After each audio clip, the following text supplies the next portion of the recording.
So, the last video that we did, we were talking about state of the industry in terms of, is the music industry failing? And something that took a center stage in that conversation was the record labels, the role that they're playing right now, and how they've stepped back in terms of investing into music whilst they're still making profits. And also we were talking about Spotify and how Spotify had tweaked some of the things, had increased prices in terms of the subscription prices that announced. I'm sure it's not yet, they have not yet done it in the Kenyan market, African market, US market, Europe market. I think the prices have already gone up. And that was also a signal on how the industry is not doing good right now. And also there's a shift in the industry. Right now, the industry needs to adapt to new things that are coming in place. And I do believe they learned their lesson from what happened to them during the MySpace era, whereby guys were downloading music for free. They learned their lesson. Spotify came in place. Guys from outside raided the music industry and they made money from the music industry. I do believe the record labels learned their lesson. And they are not going to let that happen during this wave.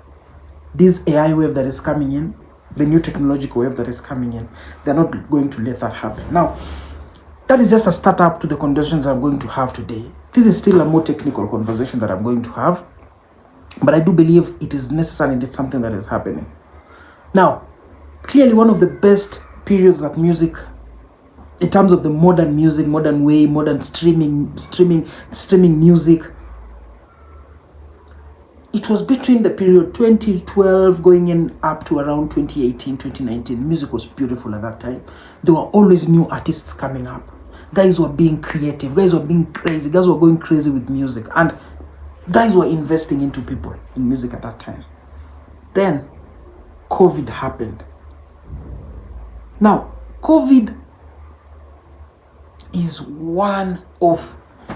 disoriented everything.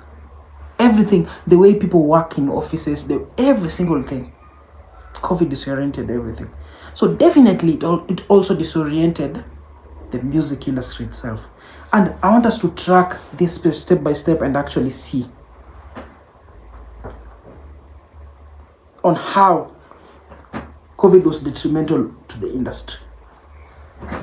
Apart from the normal thing that we know, guys didn't have shows anymore, all that. Yes, that was one of them. But I'm talking of the behind the scenes of what COVID did.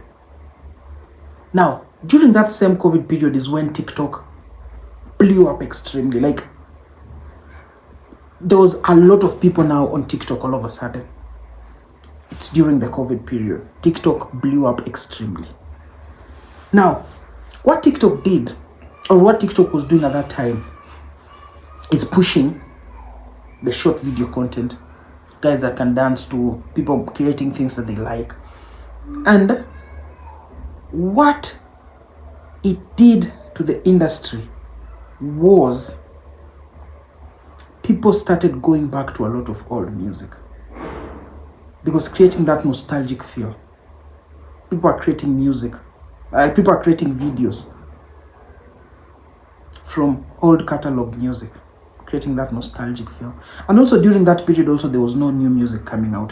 That is also a reason why old music, I'm taking of songs from back then, previous years, not even as far as 90s, 2000s, no, even just period from 2010 to around that 2014, 2015. That was a lot of consumption in old music. Now, what that did is new music didn't have ears at all. And this also reflected on the streaming platforms themselves. Guys were going on streaming platforms and streaming old music more than they're streaming new music. Now, that became a problem. Now, record labels realized they're sitting on a gold mine in terms of the huge catalogs that they have of old music is giving them way much more money than new music. So, in the last video when I talked about these labels are making profit and are doing no investment in music, That is exactly what is happening. Their old catalogs that they have of the music that is already out is making them enough money for them to bother and get into new music. This has been justified because Warner Music were putting out a report. Warner Brother Music, it's one of the biggest record labels in the world, because the biggest record labels are there is Universal, which is run by Lucian Grain, and there is Warner Music, which has subsidiaries like Atlantic and all that.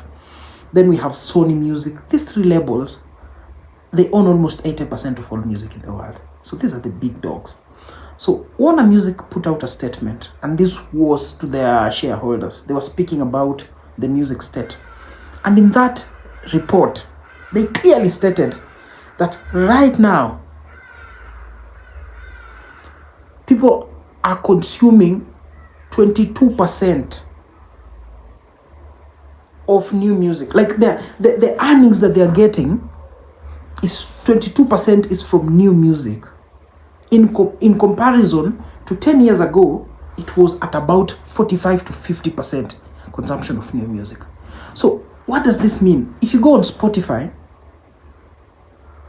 only 22%, I'm just generalizing it into Spotify because they were speaking of the entire streaming industry.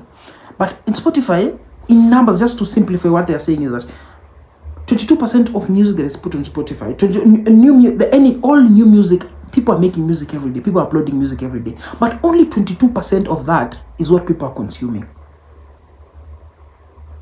That is an alarming report. For any new artist out there, for any person who is getting into music right now, for any person making music right now in the studio, for any person who is releasing a song right now, that is something to be worried about. That is something to be worried about, because people are not listening to new music anymore. People are listening to back catalogs. For these labels, money is money. Hawabagui pesa. Whether it is money from a new song or money from an old song, it is money that they need. So therefore, they do not care where it is coming from. So therefore, they will not focus. So put it this way. You have a shop, you're selling different goods. Then you have one product that sells the list, that maybe in a day 2 people have walked in to pick that product. Well, you have another product that 10 people are walking in to pick. Now tomorrow when you're going to restock your product, which one will you invest in? The one that people are picking the most. So in this instance now, they're not spending. The one that people are picking the most, they already spent. So whatever they're earning from that is pure profit. That is a gold mine for these music labels. Gold mine for these music labels. So new music is not being consumed enough this day. Old music is being consumed the most. And this is going to even play clear in the music industry, because that COVID period, music will blow out sana was from that period. Arbantone blew out a lot. Now it was just a simple thing. Guys went, picked beats, old beats from old nostalgic beats that people love, because all these beats zilikuwa rhythms that were done 2013, 2014, 2015. They're not new beats. These are old beats from old dancehall songs. These kids picked those beats and made music from them. Those songs ended up blowing up on TikTok. Because speaking the truth, these songs blew up on TikTok. TikTok does well with nostalgic music. So therefore these songs blew quite easily on TikTok. Found their way into the mainstream. But then people kept insisting, now, this is our sound. Can we be able to move that sound, the Arbantone sound, into the international market? No, we cannot. No, we cannot. That sound can't go international. Now, that is a tough thing to say. It might look like a hate or whatever, but that is the truth. And we are dealing with proper information here and proper data. I want us to look at this quite well. The only way to go international is through specifically TikTok channel. A culture in a specific area that are huge on TikTok, that song manages to get into the algorithm with the TikTok system in terms of it doing well with throwback songs and throwback sounds. It manages to get into their system, and somehow somewhat it gets into their mainstream. What is the possibility of that happening? But that does not mean it has not happened. It has happened before. With this song, what is this song? This guy who did a song with he did a remix with Nigerian guy. He did a remix with Baraka, with Joshua Baraka in Uganda. Diggy was the only time that worked, and Diggy worked because it was a TikTok culture. Like guys who were trying to recreate that lyrics. They're trying to recite that lyrics. So musicians saw an opportunity on it, picked that sound, put their verse on it because it was trending huge on TikTok. But that song did not automatically get into their music industry organically. No, it went through TikTok channel because it was specifically for the TikTok audience. Now, this sound itself, I even heard Shinsky talking about it, which he was extremely right. DJ Shinsky. He said the reason why Arbantone will be difficult to be played outside, that beat is outdated. Even Jamaicans themselves, they are not using that sound. They moved away from that sound totally. They're not using that specific type of beat. If you listen to dancehall music right now that's coming from Jamaica, it's totally different. And the beat that they're sort of using is what Toxic is using right now. The sound that Toxic is actually doing in Kenya right now is the sound that mostly the Jamaican dancehall artists are doing right now mostly. If you go to the Caribbean, it's even way much different. The Caribbean islands, they're doing even way much different sound.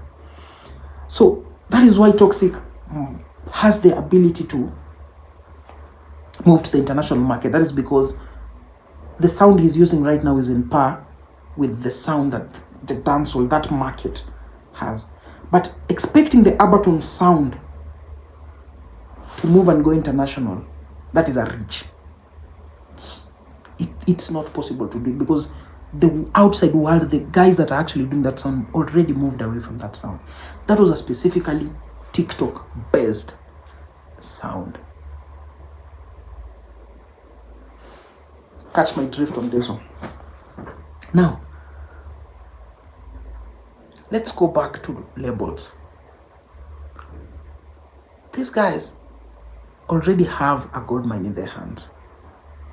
They have music that is already earning them without spending a single shilling.